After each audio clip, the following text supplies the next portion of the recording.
President Trump supporter Dr. Ashley Ansara supports those travel restrictions, and Hassan Shibly with the Council on American Islamic Relations, he does not, and both of them are joining us this morning to talk about the pros and cons of what we anticipate to be the new executive order. Gentlemen, both thank you for being here. Thank you very much. Good morning. Good morning. Doctor, let's go ahead and start with you. Why do you think these travel restrictions are actually important to put into place? We have to. We, in this country and Europe, we have suffered many casualties and many terrorist attacks. In the last year alone, over 40 attacks global-wide from the Islamic terrorist or the Islamist. Therefore, we have to protect the United States. I mean, we must do that, and that's one of the promise that President Trump told the voters during his time of election. Hassan, does it surprise you to hear another Muslim American having very different views on this travel ban than yourself?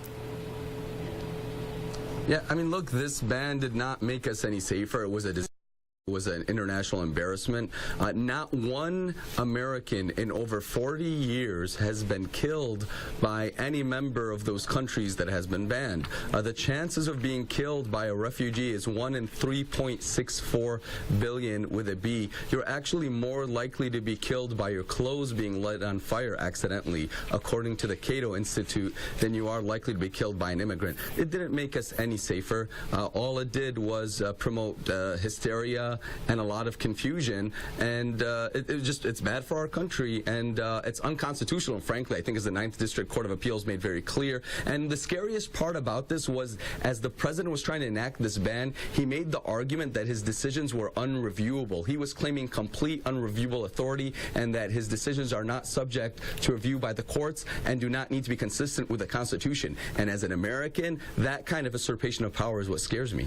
Well, here's what I find interesting, and let's just kind of go through some of the recent terror attacks that have taken place in the United States. Going back to 9/11, we know that most of the hijackers were of Saudi Arabian descent. We know that Omar Mateen had ties to Afghanistan, and we know that the San Bernardino shooters had ties to Pakistan. However, none of those countries are on the list.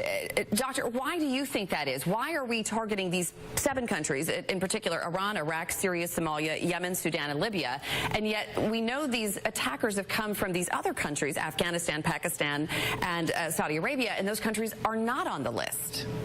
Well, those 7 countries, they really don't have a system. They don't have a government. There is no way you could negotiate with any of these government any type of peace treaty or trying to identify who are the radicals are. We see in Yemen and Libya and Syria and Iraq and chaos. That's why. In case of Turkey, Pakistan, Egypt, and so on, there is a government that you can reach out to it and you can negotiate with them. So I am very much support Mr. Trump and the 7 countries.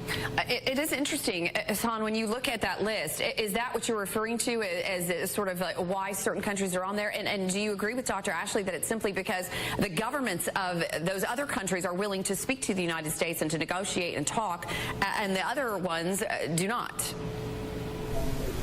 No, I don't think that's the case. I think what those countries have in common is that none of them have a business interest with the Trump family. Otherwise, as I mentioned earlier, there hasn't been one American killed in a fatal terrorist attack by a citizen of those countries. These policies, they simply promote fear and division, and they cause suffering. Earlier this month and last month, we witnessed thousands of lives disturbed. We witnessed American citizen children being held with their green card holder parents for over 20 hours at airports without food, without drink. They've been subject to extremely harsh conditions, and it made us look like an intolerant country, and ultimately didn't make us any safer. Look, we all want our country to be safe, and that's why, as it is already, even before Trump came to power, the vetting procedure for refugees, for example, was extremely rigorous, and that's why it takes over 24 months often for somebody to be approved to come to the United States as a refugee. Well, we certainly appreciate both your time, gentlemen. It's something we could talk about all day long, I know. Dr. Ashley Ansara and Hassan Shibly for the Council on American Islamic Relations. Thank you both so much for being with us this morning. And, of course, we will let our viewers know as soon as that new travel ban comes down. Gentlemen, thanks. Still to come.